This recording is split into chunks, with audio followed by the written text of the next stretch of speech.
We are live, and I just would like you to know that YouTube has now set a limit on broadcast to 8 hours. 8 hours, good, all right. I thought you could say an hour and a half. Really. And Amazon Prime was down. Okay. So Dr. Fredrickson has informed me that this meeting can last no longer than 8 hours due to the limit on YouTube. This is a meeting of the Policy Committee of the Council Rock School District Board of School Directors, Monday, July 16, 2018. And I will let people introduce themselves around the table, starting with Mr. Fredrickson. Matt Fredrickson, IT Director. Chuck Lambert, Director of Special Services. Bob Reinhardt, Business Administrator. Robert Frazier, Superintendent. Ed Tate, School Director and Chair of the Policy Committee. Mary Ann McKee, School Board. Jerry Grubb, School Director. And on the phone, we have Joe Vidal, who's also a school board member. That's correct. We will have public comment at the end of this meeting if anybody from the public wishes to comment and actually joins us. We'll start with, let's see, 140, which is new charter schools. And Dr. Fraser, please. Thank you, Mr. Tate. This indeed is a new policy. It outlines the timeline, the process for charter school approval, what that looks like. It largely follows statute. The only addition that we are making to the PSBA version is under guidelines, bottom of page 2 if you have a hard copy, where it talks about the prohibiting discrimination in admissions. We are adding age to the other list of attributes there. So that comes courtesy of the good Mr. Cox. He does recommend that we have this policy while it largely follows statute. It also makes reference to giving the board some additional latitude beyond statute. So therefore, the recommendation is to accept this policy here as written. Would you remind me, please, Dr. Fraser, does Mr. Cox look at every policy or only the ones that you flagged for him? Only the ones that collectively we flag for him. Right. So yeah, whoever has that administrative responsibility. Yeah, that was the administrative view. He's Yeah. getting less than more. Good, yeah, good, as well should be. So what are the additional discretion? There aren't any at the moment, but we reserve the right to do them. If you look under authority, it says the board shall evaluate submitted applications for charter schools based upon the criteria established by law, regulations, and any additional criteria required by the board. So while I respect the addition of the word age, since we're not enacting any of that now, why would I bother with this at all now and wait until I just, it becomes another policy we carry forward, which we would have to change to make something later. We could just enact it, or was some concern that We could. His feeling, as well as mine, is it's good to have it on the books, so that way if the situation presents itself, we're one step ahead of the game. last time, just two quick things on this. This is specifically about the board authorizing a charter school. Yes. We do have children who go to charter schools. It would be interesting to know what that number is, not at this moment, but for follow-up. That's when Gail comes back. That's fine. The last I had seen that number was 44. 44, okay. And the last time and most of those, I believe, are cyber. Can't answer that. Okay. Many are cyber, yeah, that was my recollection. Last time we saw an application for this, for a school, last time I remember seeing one was like 16 years ago. The last time we saw a school apply. Okay. Any other comment, Ms. McKee? Yes, I just have a question, I guess, about the stipulation that the board may approve a leave of absence for up to 5 years for a district employee to work in a charter school. And I understand there are no charter schools at the moment within our school district. It says, or a regional charter school, or anything on the horizon that may impact our staffing in that way? No, thankfully. Yeah. And I assume that's standard language. It is, I had a question, I had some unease when I read that particular paragraph, but it is, written statute. You see the reference there to number 9, Number 9. which then gives you the state statute. Thank you. You're welcome. Yeah, we're fortunate that this law is not costing this district a lot of money, as it's happening elsewhere. Mr. Hidalgo? Any further comment? No, I'm sorry, I'm kind of taking a back seat today. That's all right. That's fine. Driving, isn't it? Yeah, I hope figuratively speaking. Then this committee will recommend this new policy 140 for charter schools to the full board for consideration. When we send money out, we send out, again, Rob, can you let us know how many and how much? Yep. Okay, because at 10,000 apiece, it's about $500,000. So I'd be interested. I would say it's mid-teens, would be probably the tuition for cyber charter. For special ed student, it can be mid-30s. Exactly, I'd be interested, while it's not a great number, it's money. I will have all of that. Gail and I When dealt with it recently because Agora took a deduction out of our basic ed subsidy, and Gail fought tooth and nail to get it back. Because we did pay them, they put the June invoice in before they even gave it to us to be reimbursed. And Gail's got the money back before June 30th. He was aggressive. Yes, she's very aggressive on this. Perfect. And she has the data, and I will be able to get it for you. I just don't have it in my, The Gail he's speaking of is the assistant business manager. yes. All right, next is 140.1 extracurricular participation by cyber charter students. Again, this is required by law. Dr. Fraser. It is indeed, very much follows state statute. The feeling is if we're going to have 140, then we should have 140.1 as well. And essentially what it's saying is that a charter or cyber charter student is entitled to participate in one of our activities if their school does not offer that same activity. And they can participate in that activity either in the school that's closest to their charter school, should there be a physical location, or in the area where they physically reside and would otherwise attend within the Council Rock School District. Is there a corollary, sorry, go ahead. There's a corollary for this, is there not, for homeschool? Yes. Would we not be well served? Is there some just defining difference between them that I wouldn't think to include them as one? I believe the statutes are different. What applies to homeschooling, what applies to charter schools. I understand, the statutes may be different, but is the practical reality of them, that was the nature of my query.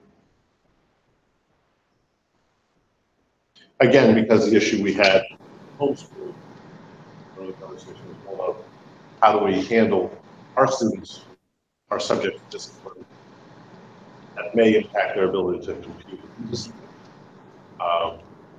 And homeschool children, this was a challenge, right? And then I imagine that same challenge is here. And so I asked the question because I wanted to look at the language, and I apologize for not doing it myself, was how did we address that language, and is there a corollary that we should? Yeah. There is language in this policy around eligibility and the need for students to maintain the eligibility, and there's some responsibilities that's placed on a building principal or designee that probably differs a little bit from homeschooling, but I would have to look up that homeschooling policy to be a little bit more educated on it. I may have missed it, but I couldn't find the other policy. Ms. McKee? No. Any other comment, questions? Hearing no objections, we'll move 140.1 on to the full board for consideration. I would be interested to see if you just follow back and let us know, because we find something that you want to call our attention. Next is 103.1 non-discrimination qualified students with disabilities. This is modifying an existing policy. Dr. Lambert, please.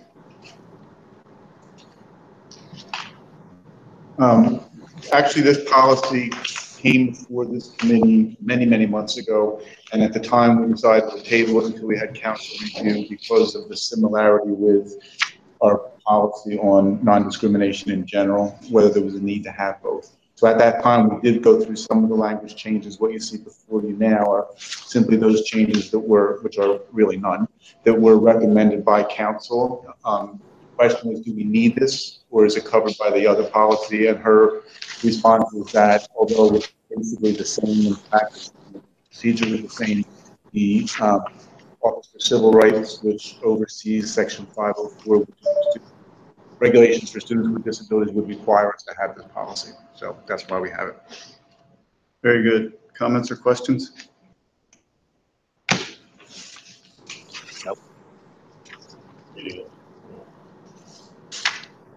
The main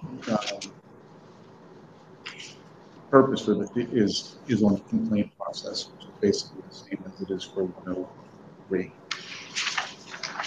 And we've approved a new version of 103. And that was rewritten by our council in the past 12 months. Okay. And we're doing procedures together by the time is different. By the timings on the procedural safeguards different. I don't believe so.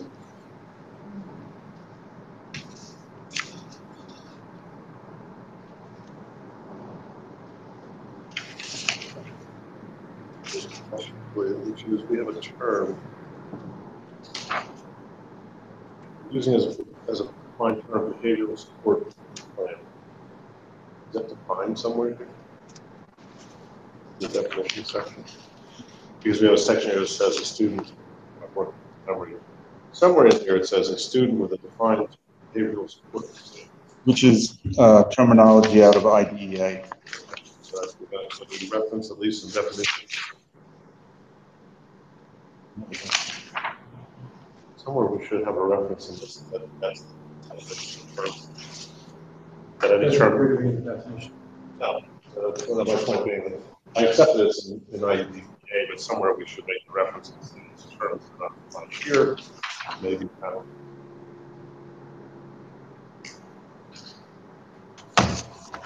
Okay, any other comment or questions? No. There's no objection, we'll move 103.1, non-discrimination qualified student with disabilities, onto the full board for consideration. Next is, And I'll add that definition as just was suggested. good, thank you. 216, student records, Dr. Lambert. This also. Oh, I'm sorry, let me go No, that goes with this one. back. It goes with this one. Okay, that's the one. Very good. 216 also came before the board many moons ago, and our school district's previous policy contained a lot more than the one that was recommended by PSBA, so it was recommended to go back to council to determine whether we should include that. So it was determined that we should include that. So what you have before you is, and I apologize for there not being any track changes, but it just got extremely complicated between how it was being reviewed by council. And we also, and I think that's what you were about to refer to, Mr. Tate, is policy 113.4. We have assumed that into this policy. So some of the language that was not contained in that one has been added to this one. And as part of this process, then if the board decides to move forward with 216 and approve it, we'll at the same time we'll be retiring policy 113.4, since it's no longer needed since it's been subsumed into 216. So here's a case where we're doing what Mr. Rupp is suggesting, which is telescoping two policies into one where it's feasible. Try to do that. Yeah, good. And that was the question that was asked at that time, and the councils agreed that it would be wise to do so.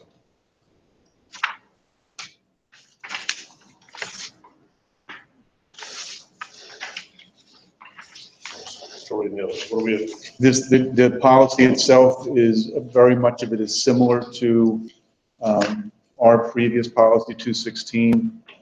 There's nothing in here that changes practice. It's pretty much regulatory. I'm sorry, I was still reading the other one. 216. Which is now 2 pages, well, that's 12 pages, sorry.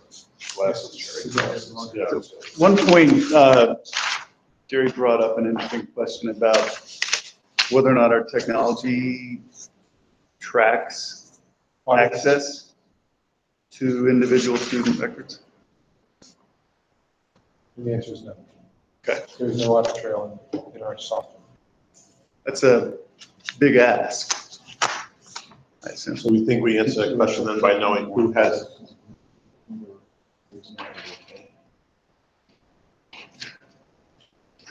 Right. I did ask the question to council in terms of, is it a requirement to have an audit tracking system in the software? And the answer was no, because of the way that we access it as part of our job.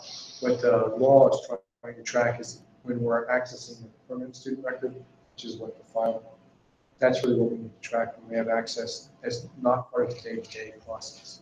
Like when a teacher puts a grade in or does attendance, she's technically accessing the student record. Yeah, But but that that's doesn't really routine. fall under Yeah. what this policy is covering, which is the entire student record. So those sorts of access. Oh, okay, that's a subset of records. That's not the, That was my understanding of this. So,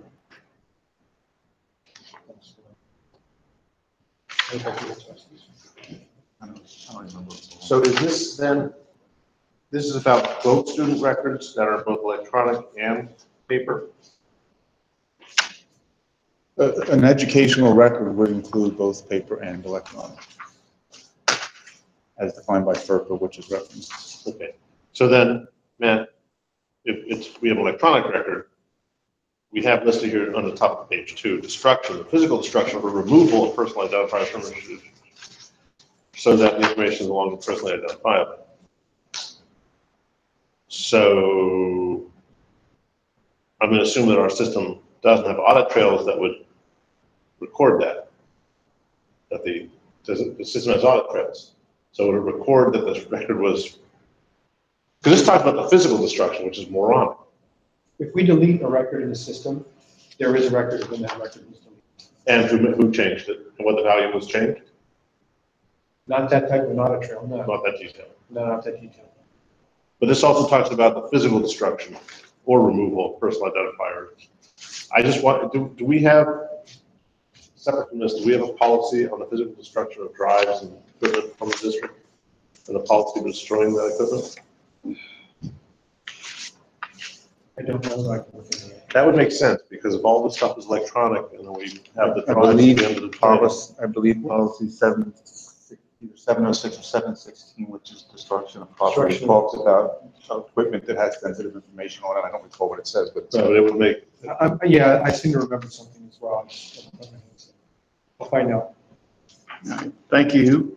Anybody else comment or questions on 216? Student records. Thanks for your efforts on so this, how does this Dr. work Lambert. then? Let's talk about this, how this works with, I'm sorry if I'm slowing it down, but this is a lot to read. How does this work with the, we had last time we talked about providing records and information to military, I understand that, and we nixed the idea that there are any records going to secondary education, right? Because this would certainly be contradictory to this. We nixed that idea, right? There was something the last time we talked about secondary schools, colleges and whatnot. What? Yes, fat fingers. he's laughing at my poor skills. So I believe we removed that because that would be directly contradictory with what we're seeing here in this entire. I think it was confidentiality of student information. Yeah, well, that would be student records and student information. Oh, It's under student recruitment There you procedures. go. I knew it was in For there. disclosure of student records and personally identifiable information shall apply equally to military recruiters and post-secondary institutions. Is that in here? Yes. We don't- Page Page 5 on the hard copy. All right.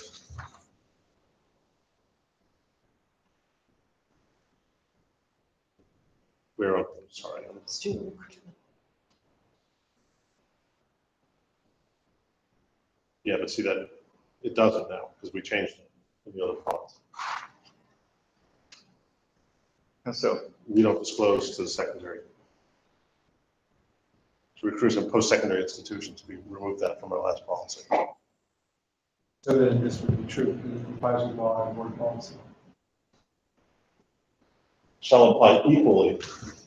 So they don't, procedures for disclosure of supervisor personnel shall apply equally to military recruiters. No, because we have to provide, well, let me understand something different here. This is the phrase, it's military recruiters.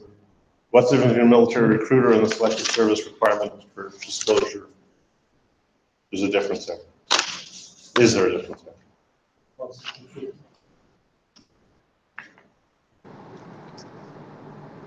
Understand what I'm saying? There's a difference between recruiters and selective service requirements. So is this meant to be recruiters or is it meant to be selective service? As recruiters. Selective service is out of our hands. Selective service we have to do, recruit, I don't know, are they the same thing? That's my question. I'm not looking at you, I'm just looking. Mr. Tate? Yes. Hi, I was just wondering, could you just discuss real quickly what it is about the colleges that why we wouldn't share the information? Is it being abused or something, or wouldn't maybe some students want to be on that list? You know, can they elect to be on a list to be solicited? who wants to explain our policy? I don't recall what the change was that was made last time, but I recall there being the change. Which policy? As far as the colleges being able to recruit kids, I thought, you know, maybe they can sign up for it. Maybe, I guess. The discussion we had last time was, we don't send the information. We are obligated by law to send it to that aspect of the military service that manages selective service. Right. Which I do not believe the same as recruiters, because recruiters are by branch and selective service requirement is selective service Yeah, requirement. he was asking about. I understand, well, that's what I was building that. And so Yeah. at that time we were talking about that. We also talked about why would we send it to secondary schools? Because unless someone overtly signed up to do it, we'd be distributing personal information. In a day and age when personal information is too easily distributed, that would be wrong. And so I don't think we had a convenient way to say students could or couldn't. Now, obviously, there's some loopholes here, which is if you want your SATs sent to Penn State, Educational Testing Service sends it to Penn State. If you want your transcript released to the university, that's explicit. We don't do it in the system for releasing information for recruiting. We release information to support that. Right. So if a university comes to the school district asking for names and numbers to recruit addresses, we're saying this policy bars that from happening. That's right, Joe. All right. So maybe maybe we could have something where maybe people could sign up to say, I want my name on that list if somebody asks for it. Well, separate from this policy, maybe. Joe, I think that's a noble idea, but from a practical application standpoint, for our staff to be able to administer that, we don't have the staffing to be able to. Okay. Do that. So That's I think fine. what happens is, you have a lot of individual outreach that families make to universities. And then colleges and universities will make their appearances in our Facebook campuses as well. And then that student will go to the ones that see the recruiters from the schools that they're interested in. And there's another channel as well, and we haven't had the pleasure of going through this yet, Joe, but when your kid signs up for the SAT or ACT, there's all sorts of opportunities for them to indicate their interests, and that really opens the door to a lot of recruiting. And, that's going to change maybe as the standardized tests become less popular, but that is a big channel. Well, that sounds like that takes care of what I was getting at. Okay, good. The offer. Okay. Thanks, guys. Sorry about that. No, that's good. Good question. Okay, cool. I think it's up for board approval Thursday night. because I don't have it in the approved column yet, but I do remember going over it. Yeah. that was But this student recruitment talks about secondary students representatives of Air Force United States, equitable access to secondary speech and grant, post-secondary education representatives, military recruiters, and prospective employers. But this talks about the principal deciding when they can come on property to recruit, not necessarily sharing of information. But I couldn't find anything here about sharing information with military because we're already, this school routinely discloses names, addresses, telephone numbers of junior and senior students and military recruiters because they're required to by law, unless the parent or guardian says. Right, that's where we took out. Yeah. That's where we took out the secondary education Right. part. So there's a difference between this and what we're discussing now, which is student records. Student records. So our prior policy suggested that we distribute information to post-secondary educational institutions, but that's not something we do. Well, Or could do. I believe Mr. Desko said that that's not something that they do. Right. If a student wants his information shared with post-secondary, they do it through the guidance office, and let Right. them know which institutions it's okay to share them with. Right. That's but like Shermansburg University, we can come here and say, give me the names and addresses of all your students. They can't do that. that's where this wording seemed confusing to me, which, It is on Thursday's agenda. but that's why this wording seemed confusing, because this word seemed to say that the way we distribute it to military and to secondary is the same, and it's not. Now I've lost my place. And it says comply with law and board policy. If we have That's a exactly conflicting how I read policy. it when I read that. So that basically if our board policy says that we don't do it, then we don't do it. Right. Just a different policy. I know, I- 16. Where was it? Yeah, it's in the middle of the hard copy on page Student 5. recruitment on Page 5, So here it is. it is. Yep. Shall comply with law and board policies there. When I read that, 250 Well, applies. then can we take out the shall apply equally, because it doesn't apply equally to military recruiters and post-secondary information. Yeah, we can, I mean, is that good, everybody? Sure. Well, we could even just say that shall comply with the law and board policy and leave it at that. We just strike everything from equally to military recruiters and post-secondary institutions and, You would strike the word apply and then the word equally. Yes, I did that. All right. Here. Shall, what? Strike apply equally to military recruiters and post-secondary institutions and shall. They're just going from shall to comply. Right? run through all the way to the next word shall, Yeah. and take shall. And you're good.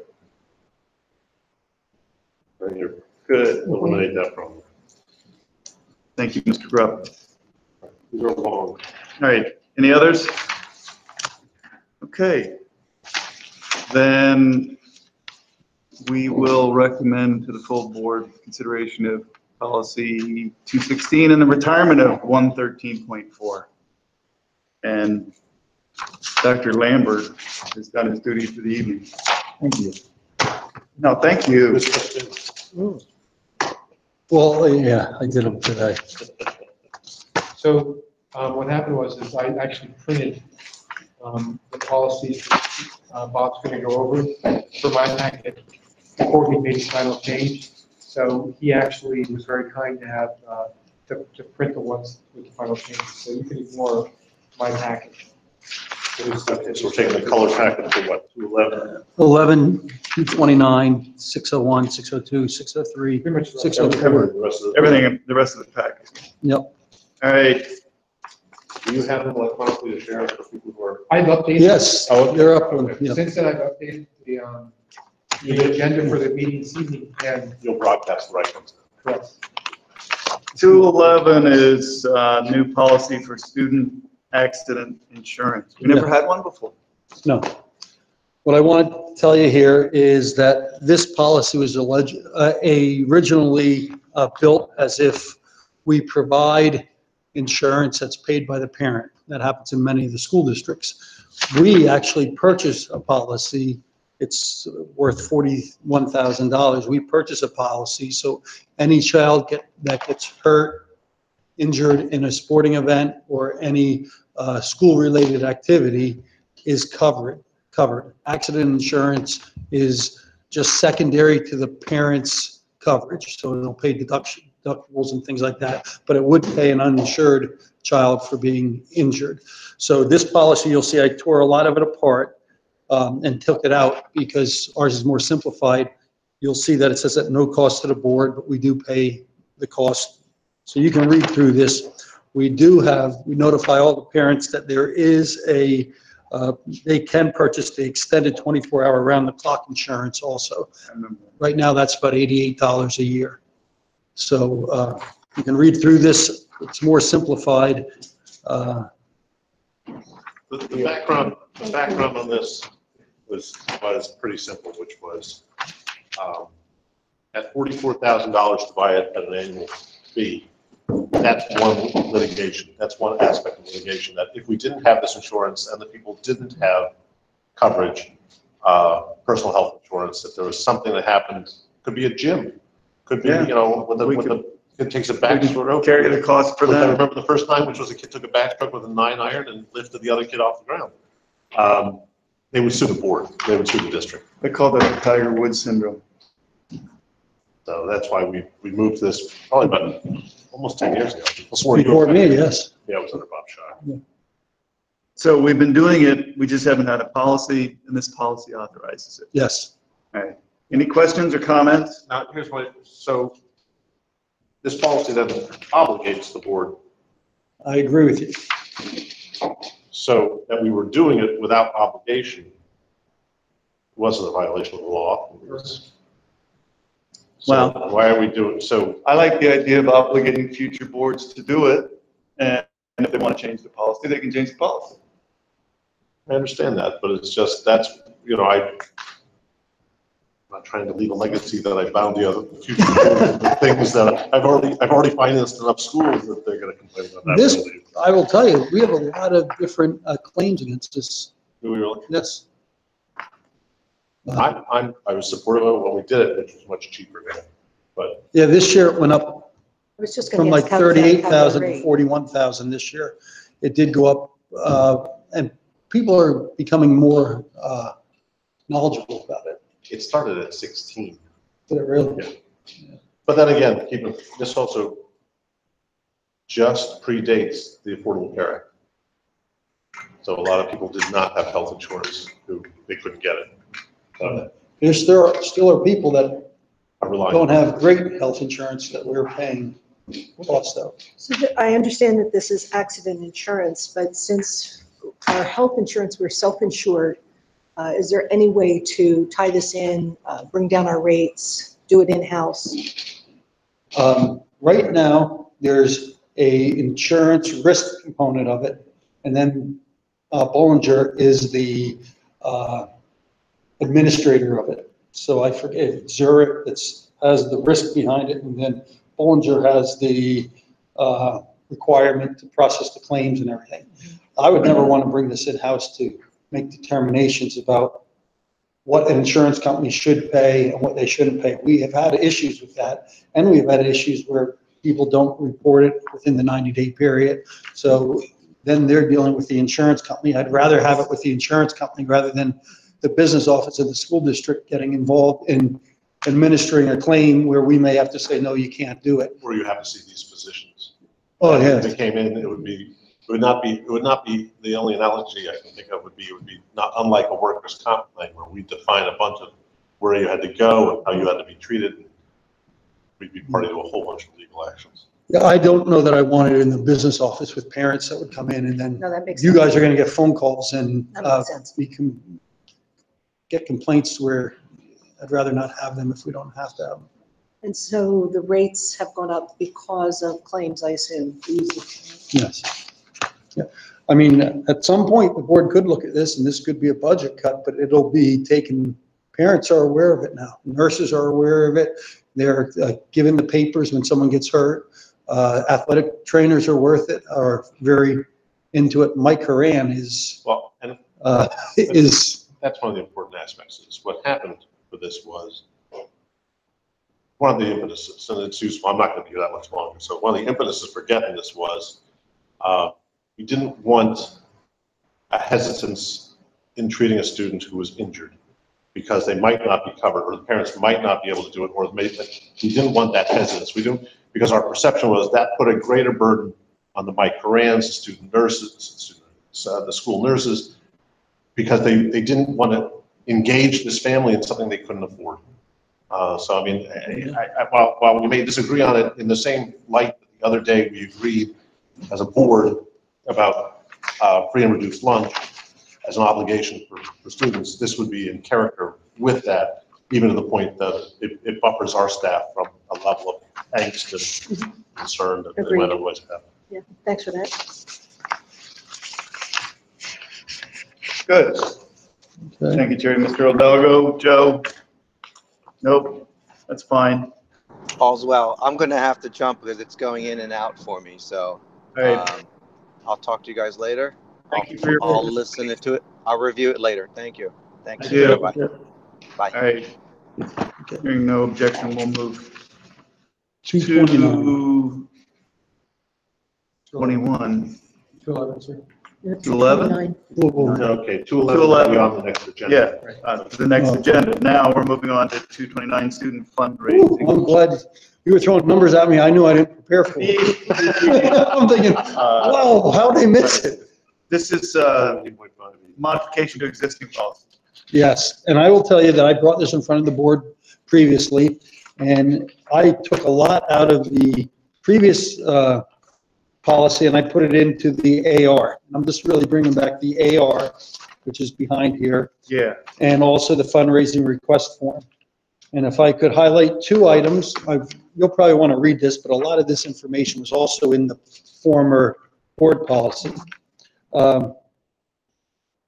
Couple things that I found is that we did have individual promotions or incentives for kids to do well, especially in the magazine drives and things such as that.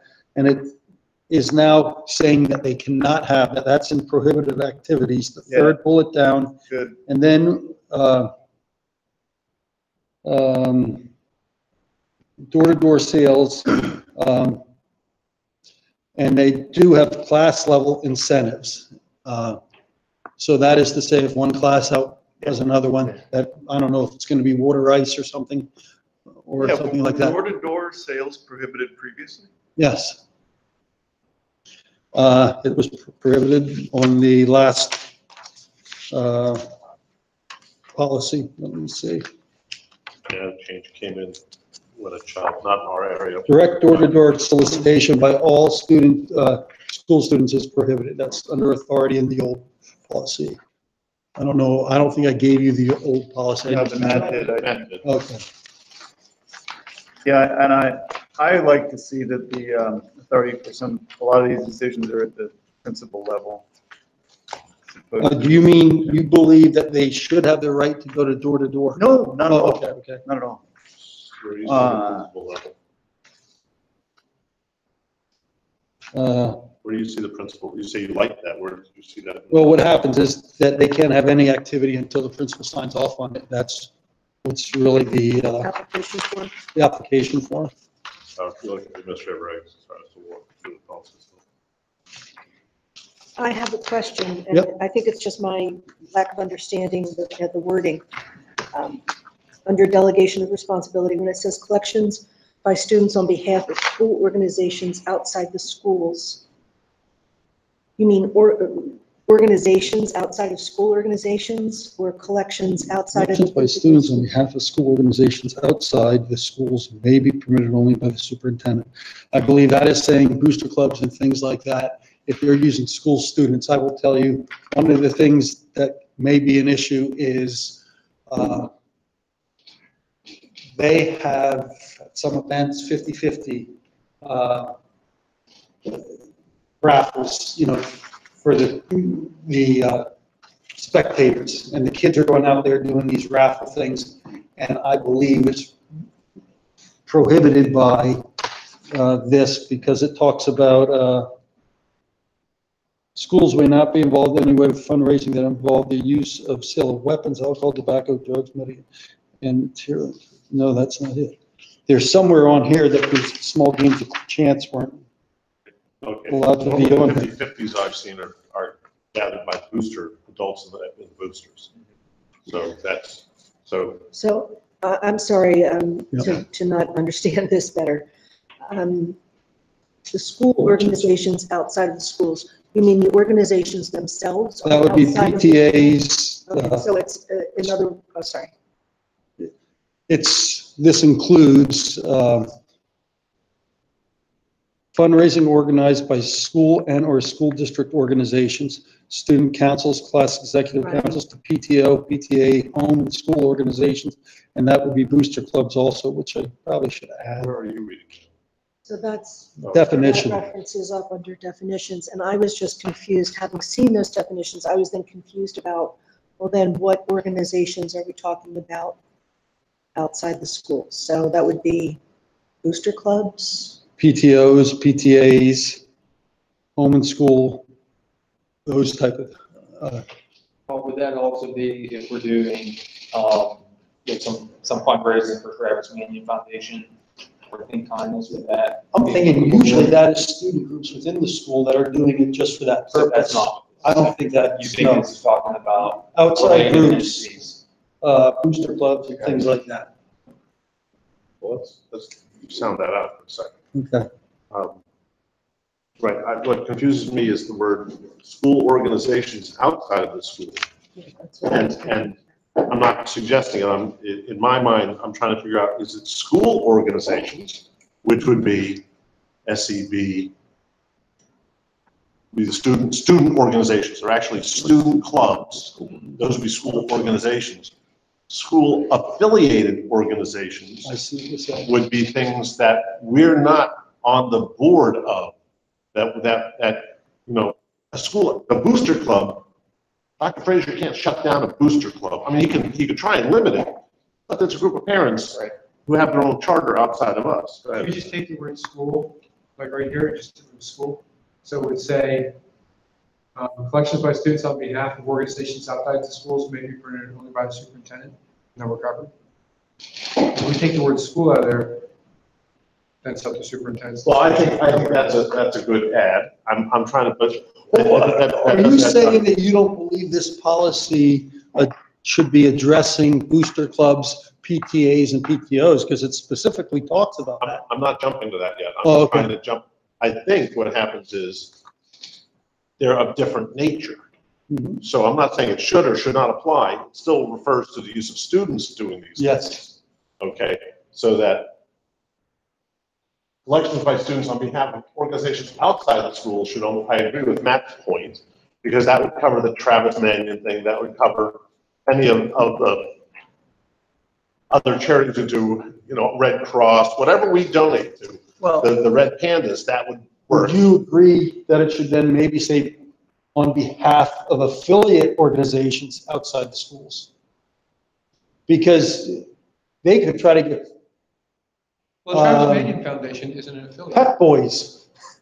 Well, Wait, let's. So wait a minute, Travis Manion is not school affiliated. Right. So the superintendent has authority to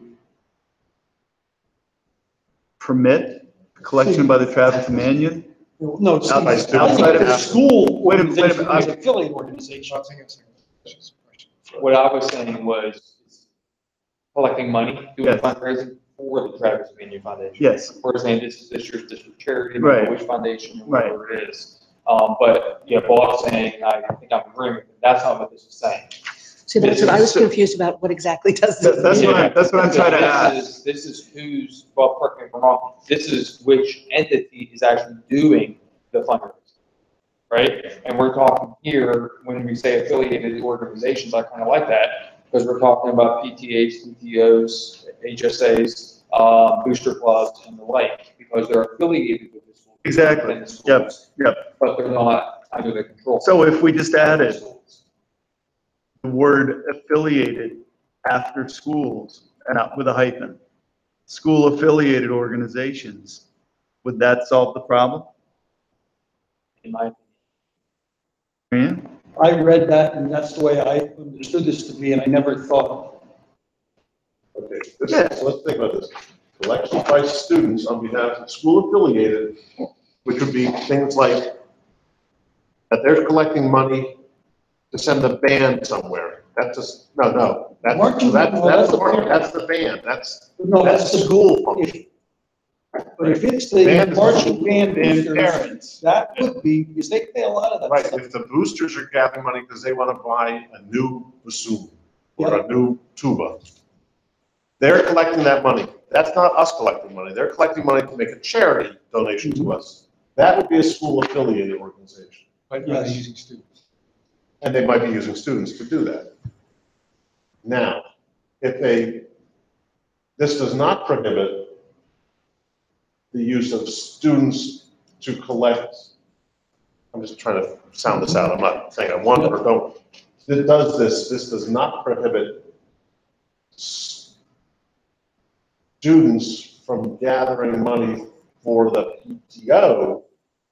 Are we saying that's okay? That's an affiliate organization. But for the band, it doesn't prevent them from It gathering was for going the into a student band. activity account Right, with us, and it's a student group doing it, I believe that doesn't, that's what I'm trying to get to. the So, principal then would have authorization to do this. is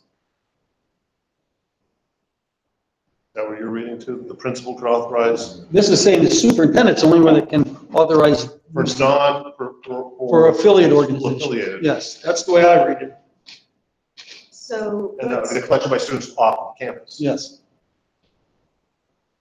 okay, that was my So next why don't we question. strike outside of school? Yeah, that was my next question. Does outside the We have to schools think about mean this. physically outside the physical place of the school?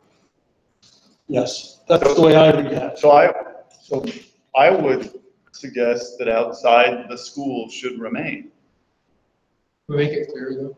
That's why I wanted to ask about it. We I have didn't off know. school property, Okay. off district property. Or. I don't know how to word that.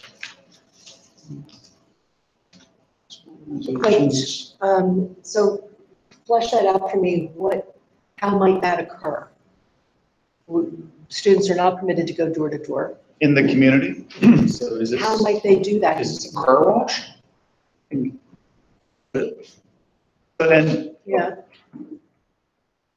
Or I know we used to have an activity at Goodnow where we'd volunteer at Rita's Water Ice and kids and teachers would scoop water ice. Sure. would you put a hyphen up there? Like How about market- selling some type of goods in front of a grocery store? Mhm. I think of the Girl Scouts all the Right, time. right, so Thank you. I really am just trying to get my Yeah. arms around what we're saying here. Okay, there's 6 conditions. But why, But we only have 8 hours of use. why the superintendent? There are 6 conditions. I had that question as well, actually. Yeah, What if we get rid Could of it be a the board principal? what's that? What if we got rid of that paragraph? Well, should, Starts. Okay. Here's what we get, just absent what we wrote. We have outside organizations and students collecting in public or in school. So those are 2 different situations. We have affiliated organizations in the school or in public. And we have school activities, which come in through your in-school. So we have 6. Now, we may be able to group those together, but that's the 6 cases. So outside, if there is a Boy Scout troop in the district and our kids are doing that, we have no jurisdiction. Well, Agree. if they're outside, if they're collecting it, if it's a Boy Scout troop sending their kids door to door, that's their business. Yes. Yeah, That's what I'm saying. outside. So that's the top group. Right, but if it's an outside group and they want to collect in the schools, That's prohibited. that's prohibited. So this is not ours. Okay, so that's good. So this outside in public is not ours. Okay. So we're down to 5. Well, I'm just trying to figure it out. yeah, well, so that just raised a good question, which gets at something I was wondering, which is, to me, I like the idea of having the detail in the AR as opposed to the policy. And Matt just suggested, why not strike that entire sentence?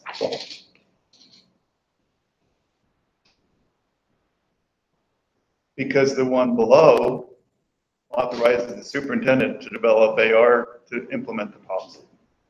One below that says,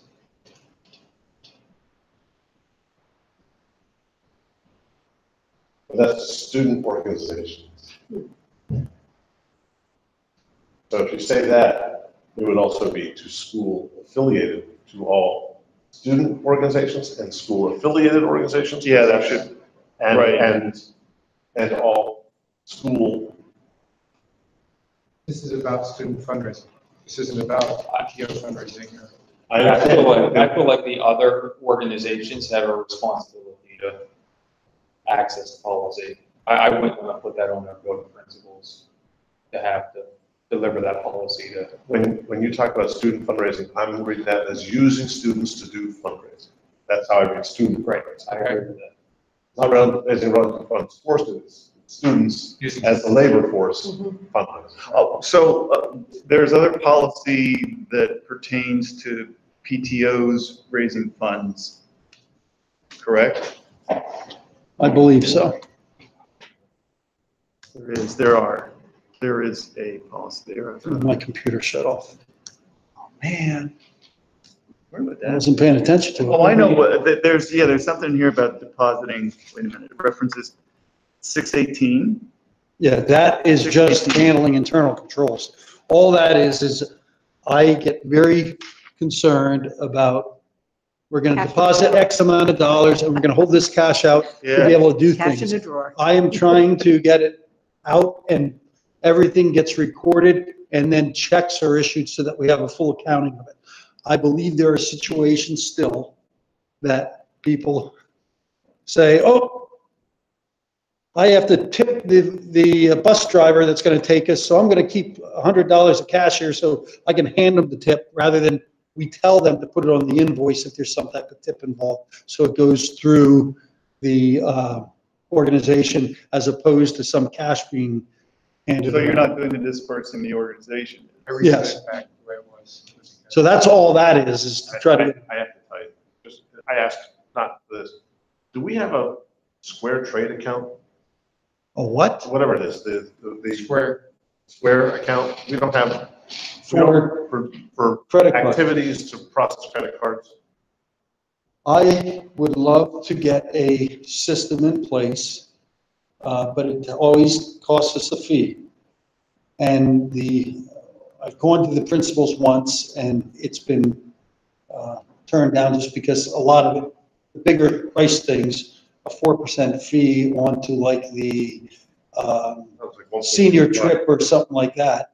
Well, 1.25% is what I've normally seen. The bigger price ones, let's, not in this meeting, but that's something which, from a control perspective, is spectacular, because you can sign off the device to someone, and they have it from X to Y, and the whole time they gather it, we know what account it goes into. There are a lot of You get it groups that back. like to handle things differently. I It know. doesn't go into our accounts and it goes into some account that isn't handled according to the laws of Pennsylvania. So I've stopped. I agree, I'm supporting you in enforcing better controls. All right, back to this one. What I did was I reset this paragraph back the way it was, since I wasn't clear what changes we need to make, and I was getting lost with all the changes, so I just reset. All right, so what do we got? Collections by students on behalf of school organizations outside of the school, which would be public. Yes, but outside of the school. Yeah, or in the community. May be permitted only by the superintendent. School organizations, again, are, Affiliate organizations, I like that word. School-affiliated. If you want to call it school organizations, we're back to, I think those are organizations that we have ultimate domain over. Robert, you had an opinion on this. I agree with Bob. Affiliated. And then I asked the question about superintendent. there needs, unless you just want to eliminate them to be able to do this at all, there needs to be a level above the principal to authorize it. Now, if you don't want it to be the superintendent, we could say the school board and everyone's got to go to you to get authorization. I'm not sure you want that. You could put me down and I would do it, or his designee, superintendent or designee. Yeah, the superintendent or designee, yeah. But I don't think it needs to be up above the principal. I didn't know that. Because there'll be so much. All right. This is, un- wait, you're fine, you're good. Live with that, because if you took that same sentence and brought it down again, and duplicated it down, thinking aloud, which would be collections by students on behalf of outside organizations, in general, whether on campus or off campus, should require whose approval? Yeah, good point. So I'm just trying to break it, compartmentalize it. Say it again, Jerry. Collections for outside organizations, Red Cross, Travis Right. Magan, the Haiti Fund, with all the good things. March Who should authorize those? See, Me. but, And that's the current practice. well, I look at that, and it's usually a student group that is doing it. The funds are gonna go into the student group, and then we're gonna write a check for a donation somewhere. Right. And that's the way it usually goes. So I would think that's an inside group doing it in support of an outside group. Yeah, so I think what You Jerry's see what I'm saying? pointing to is the phrase outside the schools is not even necessary. Because this would pertain to both inside and outside. I want to Principal, know, this is where I worry about. before you get, I am concerned that that group may choose to collect money for something which conceivably could be a little off. I mean, maybe it's politically charged, maybe it's, and that we don't want to get in the middle of that. That maybe the group, which is an authorized group, is collecting money for, something which has a political bias. I want someone to know that. I believe that would be the principal that would have authorization to do that. But we agree that the notion merits that if they're collecting for an outside group. Let's copy that sentence down for the time being and modify it as we talk about outside groups, unaffiliated groups. And then students collecting money for use. Unaffiliated groups, I don't think they can come directly to the school and say, we want you to do this. I could understand them going to an advisor say, our group's gonna do this to. Yes, But exactly. it may come from a student. A student may want to organize something. Then I don't think that they'd have to go with the student group to support it and have an advisor, so it would go into the coffers of that student group's, But that's fine, if that's why they're gathering it under that moniker, we want to know, somebody in administration wants to know about it, because you could be, Yeah, those things come to me. okay, So, This guidelines here says, prior to conducting a fundraising activity, all organizations must submit a completed fundraising request form to the building principal. No activity can begin prior to receiving a signed, approved fundraising request form from the building principal. That's the top thing on the guideline. go on, outside of school.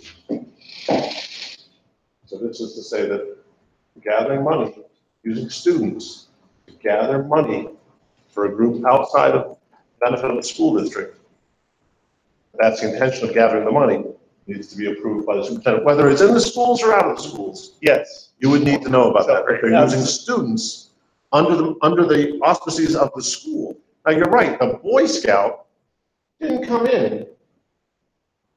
That's in their other part, but here, if you're going out as students, being represented as students, so if the kid is representing himself as Boy Scout Troop 28, collecting funds, it's okay. But if he's representing himself as, I'm a student at Wrightstown Elementary School, well, collect funds, that has to be approved by. if he was a Boy Scout and he came into the schools, he would be a student trying to gather money in the schools, he's not allowed to.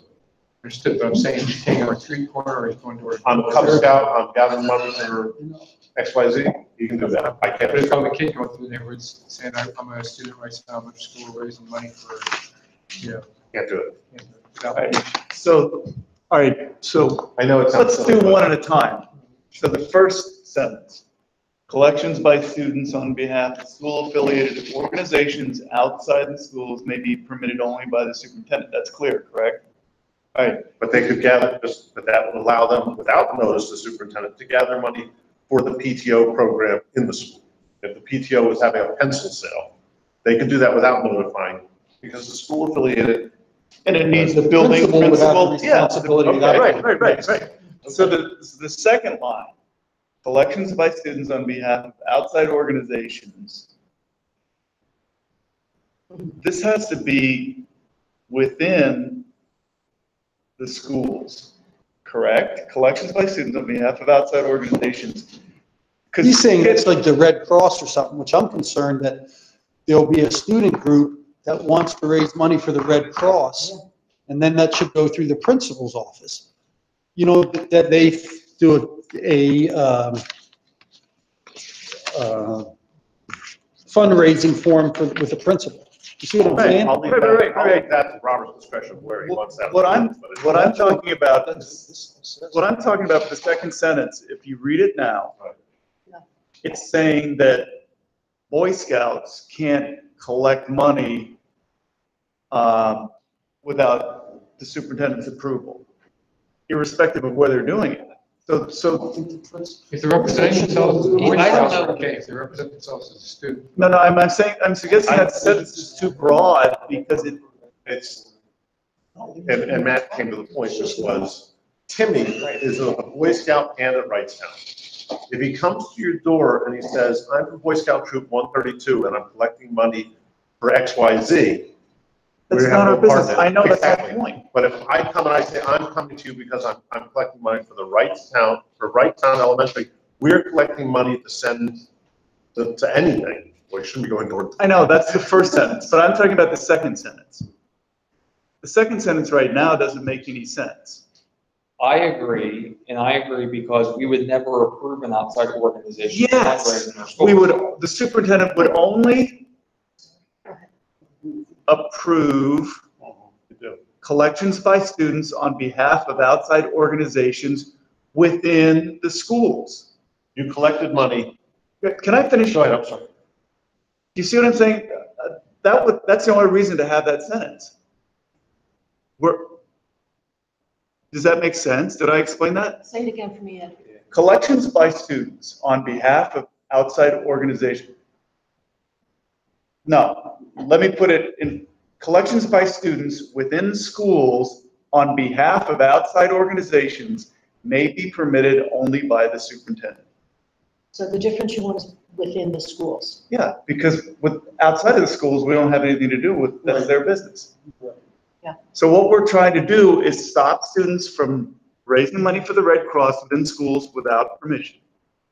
That's all. Otherwise, we don't need that sentence. Okay, so kids at Newtown Middle set up an Alex's lemonade stand in the cafeteria. That would need superintendent approval. That's the kind of thing we're talking about? Yes. All right, I just want an Should example it to say understand that, it. but you said it has to be the superintendent, that it can't be a building principal? Oh, no, in that situation, I believe it's the building principal. Good. Shouldn't have to go. Yeah, Because that's. they would that's- have to that's what I'm talking they would about. have to do this first, is that correct? There's so much fundraising, Robert. There's things you must not know about. Yeah, Even yeah. though, yeah.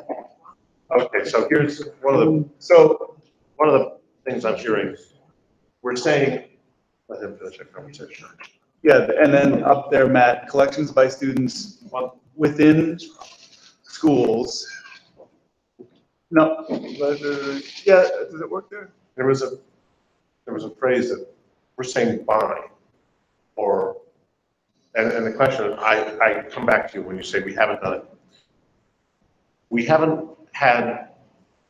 we've collected money for the benefit of outside organizations, Yes, Oh, yes. by a student group. for the benefit of. Yes. Do we want, so help me understand, do we want to control that, or do we want them to be able to?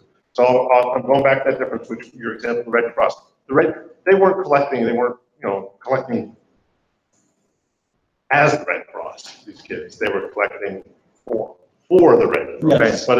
But they were collecting, even if they're collecting, and I'm telling you, SEB were raising money to give the Haitian relief. Do you want to know that, or do you just want to let them gather money for whatever social? I believe the things? principal would then approve the fundraising. Everybody has to do one of these, right? Yeah, Yes. So that's where it starts. I think principal approval is sufficient. So Scared you on Yeah, he's that. He gave you. Persuaded. Matt, is this referenced somewhere up there under delegation of responsibility? This, The administrative regulation. It states the policy, so, a superintendent designee shall develop administrative regulations to implement this It's not policy. even big stuff. Then the administrative Here, regulation. here's administrative regulation. right, I saw that, but that's where this is referenced. Yes. Thank you. So I think, based on what everyone said, what I have is collections by students on behalf of school affiliated organizations within the schools may be permitted only by the superintendent and/or his or her representative.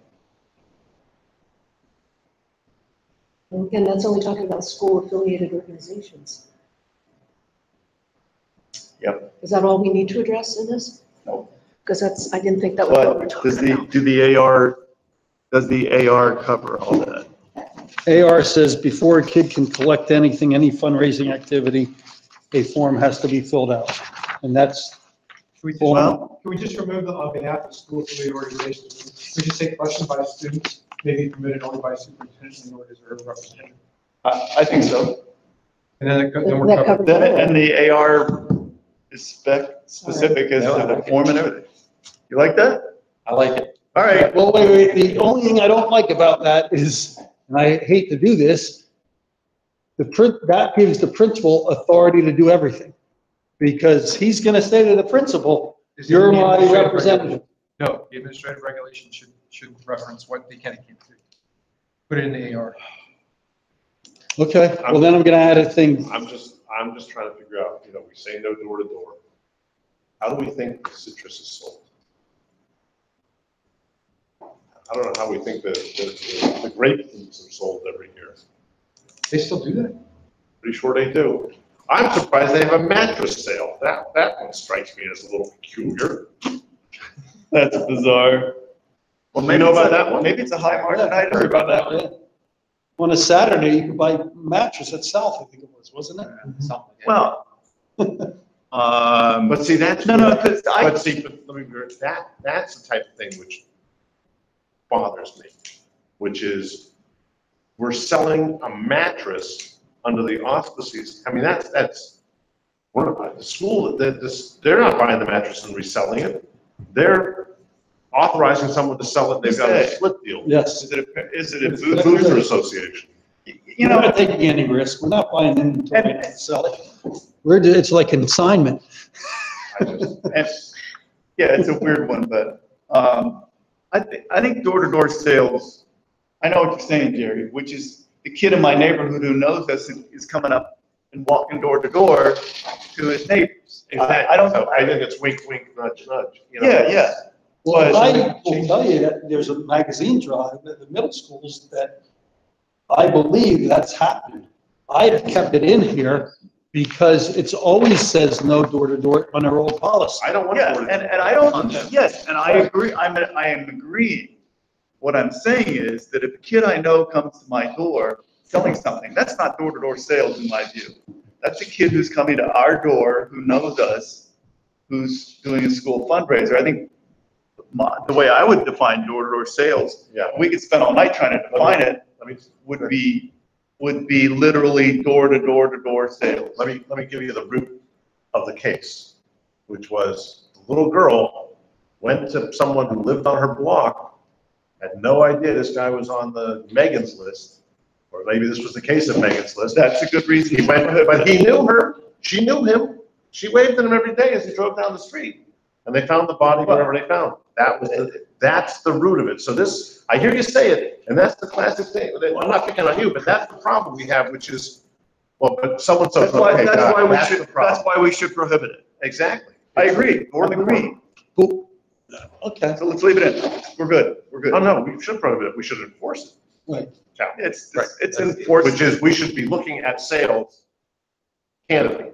We should look at sales that we're asking children to do and look at the modality they would have to use to do it and say no. Right. What will happen is, once this is adopted, I will be at each of the principals' meetings and explain our discussions here.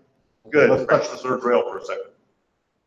Girl Scout cookies prohibited under this in the schools. Third rail. But I just want to make sure that's what we're saying. Okay with it. I'm fine with it. If some girl's gonna bring it in her backpack and hand it to another kid and things like that, but I don't think there can be any organized sheet that's being sent around the That's what room. happens is, Table set up. well, and parents gather money in this car line. Mother But let's talk about how we want the policy to read. And I'm still looking at that second one that says school-affiliated organizations, and we have gone back and forth about whether we want to remove that and have it apply to all organizations or not. Are we happy with the way it is, or do we want it to be, do we want to remove school-affiliated so that it's all?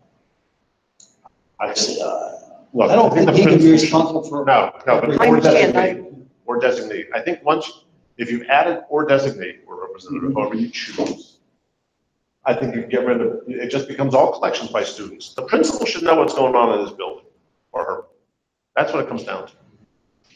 I'm gonna put an ad in here that once the principal approves any affiliate organization request for fundraising outside of the schools, he must forward that approval to the superintendent. This is within the schools, we're not outside the schools.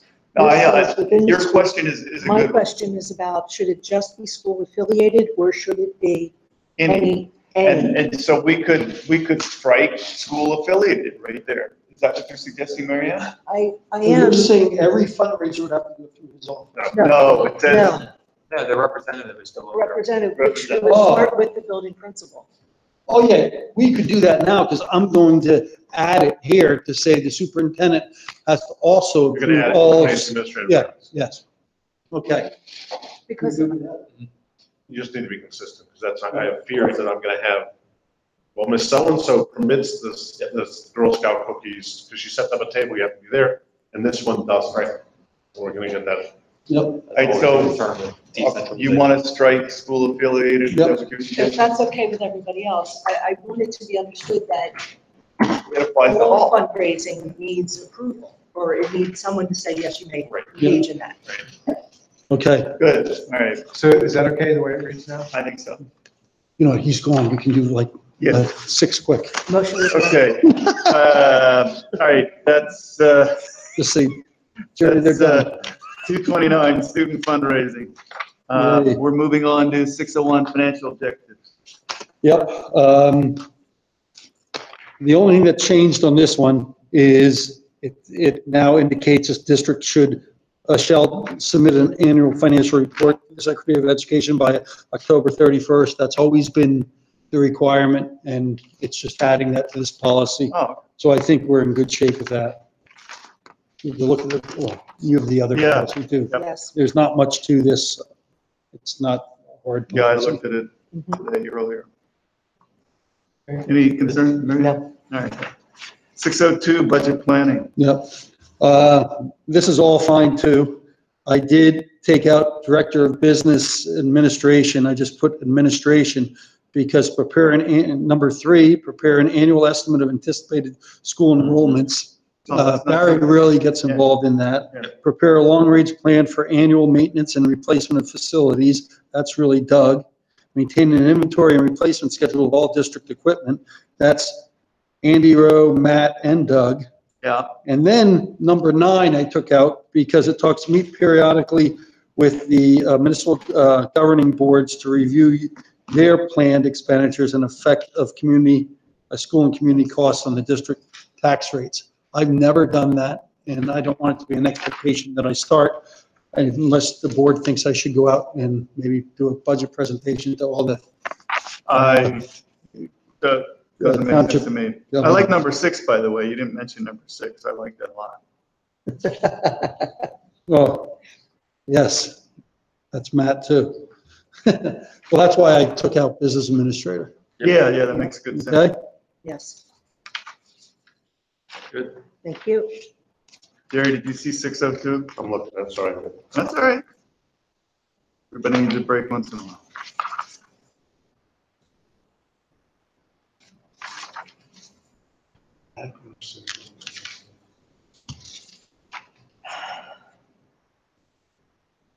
Around 6:03. There's no time on these things, right? There's You say- one deadline, There's one- annual deadline. That's on the first one. if you look at 601, it talks about October 31st. As we go down, there's more deadlines and all that on 604. You're going to see more. They're all related. It's almost like a duplication or, And why did we decide we suddenly needed these? well, 6 has been here. Right. And the only thing it added, 601 has been here. And the only thing it added is that we have to issue the annual financial report by October That's by 31st. law, right? Yes. Yeah. Yeah. So why do we have it? So what's the point? This is what, So if the law changes, you have to update this. yeah, So why would we do because PSBA is saying they think we should. that? Well, PSBA thinks a lot of stupid. Well, that's what we're doing, so, all right. Well, okay, then put it in that we'll talk about at the board, because I don't think we need to put it, we don't need that. Okay? Okay. It's not for, it'll have to be voted. Then we'll I'm note it. fine with keeping it out if you guys want to keep it out. Yeah. I put it in because it's like a belt and suspenders for you guys to tell me when I do something wrong. But I'm good with it. I'm not gonna be the belt and suspenders. That's gonna be the Secretary of Education of the state of Pennsylvania is gonna be the one. Because once it goes beyond that, I have no claim. Well, one of the things we've we've discussed in the past is the fact that there is benefit to putting specificity like this into policy so that a member of the community who looks at the policy is educated as to what that requirement is. So, It's in the state law, so if I. okay, do you want it out? If I was looking for the You want it requirements out? of what he has to do, I'd look at the state law. Okay, do you want it out? I wouldn't bother with this at all. Do you want it out? Yeah. So All what right. do you want to say? District shall submit an annual financial report, Secretary of Education. Just take it all out. In fact, we don't even have to touch this I don't think one. you need it at all. I think you have it all. Marion, you object to it coming out? All Serve a purpose. right, I'm not gonna fight over that. I'm good. Hang on a second. We have a 601 now? Yeah, Yeah. Well, why? 601 says everything except it doesn't have that in it. No, not the policy. I thought we were talking about removing that sentence. I believe Mr. Rupp was asking. The board directs the director of administration to establish a sound procedural, right? The director shall review monthly financial operations, report to the board on effectiveness, and recommend improvements. Okay, do you do that monthly? You recommend the changes effectiveness? And by the way, it's every month, so you can't cancel a finance meeting. Well, no. I do communicate very well with the board about what my I'm kidding concerns you. are. I'm kidding you. And My point is, I have more explicit discussions with the chair of the finance committee. Were you the chair of the finance committee? no, I'm the president of the board. No, but you were. Anyway, you know how detailed I get with you My guys. point All right, is- hold on. My point is. Are you recommending that we I don't see remove any this point to the policy, Jerry, or that Jerry, paragraph? I don't see any point to the whole policy. That's what I'm trying to, that's what I'm struggling with. All right, Marianne, do you want to recommend this to the board over Jerry's objection and then we discuss this at the next board meeting? I think that I'm supposed to say yes to that. Yeah. No, I'm asking. You can go forward, but we'll talk about it there. Yeah, I have no strong feeling about this. If it needs to be discussed, Just take it forward and keep it All right, off move of consent. 601 forward. Off consent, very good. 602 budget planning. 601 goes forward, not on consent, right? Yep, 602. 602, We've discussed. Jerry, I discussed it. I took out Director of Business because there's duties here that other administrators are involved with. Number 3, prepare an annual estimate of anticipated school enrollments. Prepare a long-range plan for annual maintenance and replacement of facilities. Prepare a plan for current and future technology needs. Maintain an inventory and replacement schedule of all district equipment. You take out the word all Where's that? in the all district equipment, Yeah, because that's overly broad. You yeah, know, that's what I'm trying to boil this down to things that we have to hold you to. You know, you're not going to replace all. right. We're in serious finance, absolutely. Long range plan, good idea.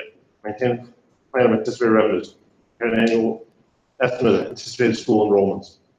These are all part and parcel of what you do. My question on this was that there was no timing, and you're telling me there's timings on this that relate to. Well, it's going to talk about budget timing as we go forward. 602, it incorporates something of that. And number 9, I want to make sure you know that's off. I'm not going to township meetings or anything like All that. right, does anybody object? Any other questions or comments on 602? no. None. It'll move on to the board for full consideration. 603, budget preparation. Again, this is just another way of speaking about budget and budget planning, 603, and then 604 is just more detailed than 603. This is a new, Do you know why this exists? no. It's because there's a lawsuit. In what county was the lawsuit that the school district took more money than they needed to take? Oh, yeah, that's in That's why this Montgomery County. exists. So when we talk about why PSBA is doing things, that's why they put this up. Thank you, Lower Merion. That's Lower Merion, yeah. Yeah, Thank you, that's Lower why they're Merion. suing. So PSBA is reading an anecdote and creating policy. Do we have a policy 603 before? No, this is all new. That's why. Bob, you added 603, what's in green on the back? Oh, yes. Section, Read the, yeah. et cetera. Oh, good. That's good, yeah, I would hyphenate 5-year. I would as well. Hmm. I did this without anyone else looking at it. Well, but then. Right there? Yes, that's it. This is such a big thing for Mark and everything. I thought I should put it in I policy. like it. That's good. I think it's an admirable thing we do. I do too. I'm just trying to Respectful thing understand, we do. is that the board review the proposed preliminary budget? Okay, so here's the question I have for you, which is great. Your question here Mhm. in number 6 about listing all exceptions to which the district may be eligible. See, this goes to timing, which is, that makes no sense if not done before the deadline for applying. Right. Well, in one of these says by January, prior to the January board meeting, Is it That is- 604? right. that's good, 604, yeah. 604 has the dates. Yeah. Yeah. Budget adoption, I think That has all the dates, Jerry, with all this. This is all just stuff that I got you. we're responsible for We do it anyway. providing. If someone came into your job new, is there anything here they wouldn't do? Not that I'm getting rid of it. The last thing they would do is the 5-year projections until they get to know the district. That would be the hardest thing for them to do, to give you any numbers that mean anything. You know what I'm saying? I got you. I'm just trying to make sure that we're not setting a bar that. Why I put this in here, Jerry, is because I tried to do it one way at the beginning. Remember, I had all kinds of assumptions and everything, and everyone was like, wow, that's ridiculous. And then I got, Oh, well, then Mark got on the board and he was all over me about it, so they simplified it, and it seems like I'm he fine. likes it and Keep it makes moving him, forward. It's just, okay. my issue is just that those exceptions need to be, let's look at the next one for when those exceptions need to be up. Because we need to make that determination of whether we're gonna go for an exception or not.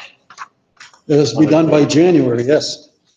All right, so I don't care about. we're finished with 604? Yeah, 603. 603. 603? We're on 604. All right, so we're moving on. But that's the reason. Do you want to make sure the purpose doesn't get us in trouble? Because that's preparation of the motions for. I'm sorry, which one are we talking about? I'm looking at, I was looking at, Which policy are we? I'm looking at Oh, 603 in light of 604 and the purpose of both of them.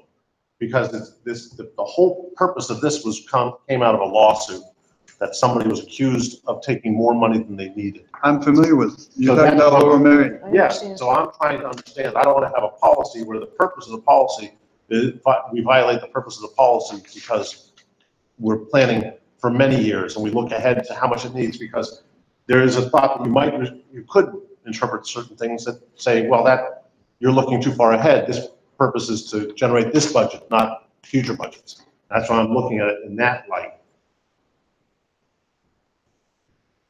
Okay, that's what reflection of the district should be designed to support the educational plan. Okay, I just make sure that we're not obligating ourselves. Go ahead. No, I'm fine with 603. Go ahead. We're on 604. This really incorporates Act 1. We had a very short 604 before. This incorporates all the budget things, and I think it's good to memorialize what the budget options are that you can see. If you look on page 3, board resolution option is what we've done for years. is the board shall adopt a resolution that will not raise the rate of any tax for the following fiscal year more than the index. But these are all the other options that we would have. That's on 3 of 4 board resolution option. Yeah, well, see, okay, but that, yeah, see, that's not right, because the board will not increase any tax at a rate that exceeds the school district index or approved exception. Mm-hmm. Does that say that there? No. That's what it should say. Where would you handle exceptions if you had them? Accelerated budget process, page 1. The preliminary No, budget but shall if be. you had the exceptions, the resolution, where would you? If you had exceptions, your statement here would be wrong.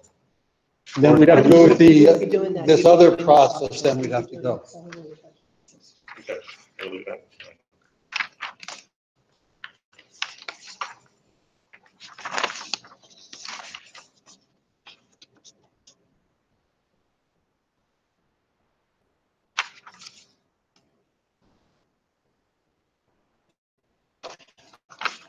Like the 4th paragraph down, if the preliminary budget exceeds the increased authorization by the index, an application for an exception may be filed with either the Court of Common Pleas with jurisdiction or the PDE and made available to the public inspection Right. consistent with the requirements of law. And I have that it's going to be submitted by me rather than the superintendent or solicitor.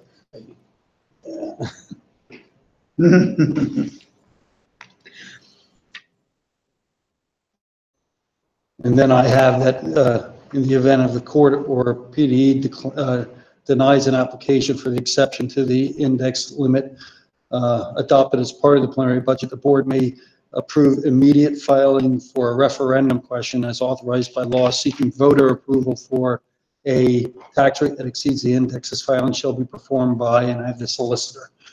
I mean, we would help the solicitor, but I want the solicitor writing something.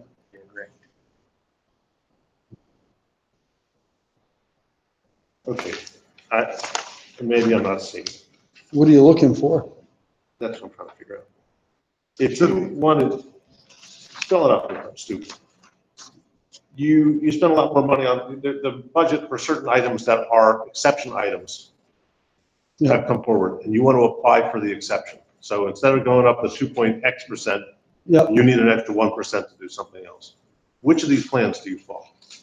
The board shall annually, if you go on the front page, authority, the board shall annually, but not later than the first business meeting in January, decide the budget option to be used for the following fiscal year. The board shall approve either the accelerated budget process option or the board resolution option. So it would be before the January board meeting, you would have to know what we're doing. And that's when I come to you guys and I say, this is where we are, and I say, I think we can do it within the index, and I will tell you, right now, the limitations on what our exceptions are, so limited. But in the past, Yep. you could get the exception without going to the Court of Common. It's either the Court of Common Pleas, and that's if you have some type of court order against you to raise taxes high enough. The other exceptions go right to PDE, and that it says Court of Common Pleas or PDE. You see that? I'm looking. It's the 4th paragraph on page 2. This is a timeline that's sufficient, should it need to be on a ballot as a referendum item. It all It's depends on the well in preliminary, it gives you the Yeah. days, it's 110 Exactly, days, it's 110 90 days, so it counts back from the preliminary election. Okay, so the existing 604 doesn't have these options spelled out. Are these, This was, Act 1 was never contemplated in this. Now it's spelled out in this. and, Yeah. and Act 1 spells out those two options? Yes. Great, okay. One option or the other. Yeah, I guess, Here's the accelerated, it's 110 days before the Right. preliminary, primary election. Right. I'm fine with this. I think it spells it out. Every year I get a calendar and I go back days and it tells me the exact days I have to do something. I come to you guys and If I think we're in trouble, I'm telling you, but I would calculate the exceptions, and our exceptions are so limited now. Yeah. It's rare for us to Are file, these, isn't it? is this language in these options Act 1 language, or is it PSBA's interpretation of Act 1? But splitting hairs, but I mean. I think it is splitting hairs. Well, when you start looking at 110 days, that's in Act 1. Okay. Yeah. So it's their that's their summary of, Straight from. okay.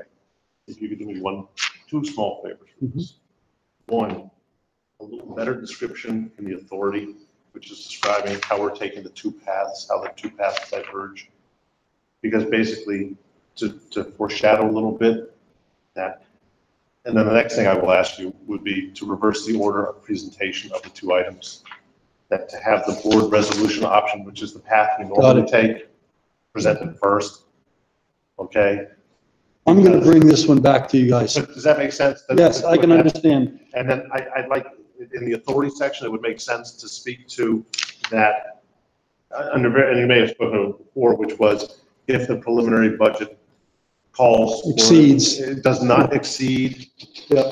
So talk in the terms that normally go, if the preliminary budget does not exceed, the board will follow option. I will do my best and I will bring this back. It's just because I think it lays out, because once someone reads that and understands it, I think it makes it.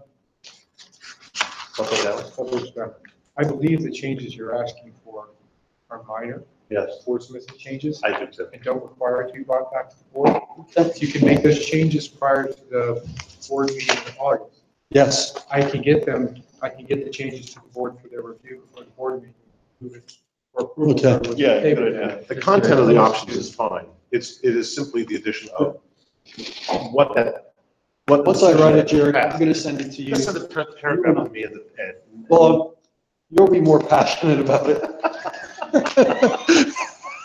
Ed's gonna make it more readable. Is that the Ed, word? I think you should. No, I get it. Send it to all three of us. Okay.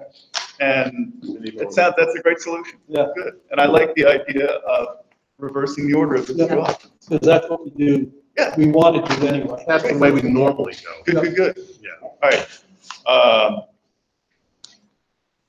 This isn't my strong point, so if I That's can, good. This is excellent. This is, Nobody does it well. it's good having You did this it better than additional. most. Don't tell them. Yeah. No one- So we have I concluded agree. with policies for review and policies for retirement. We're now on Better, to but I didn't public well put. comment. The floor is now open to public comment. Hello? No public comment. Board comment? Hearing none, we're adjourned. yay. That was Jerry gushing. That's his version of it.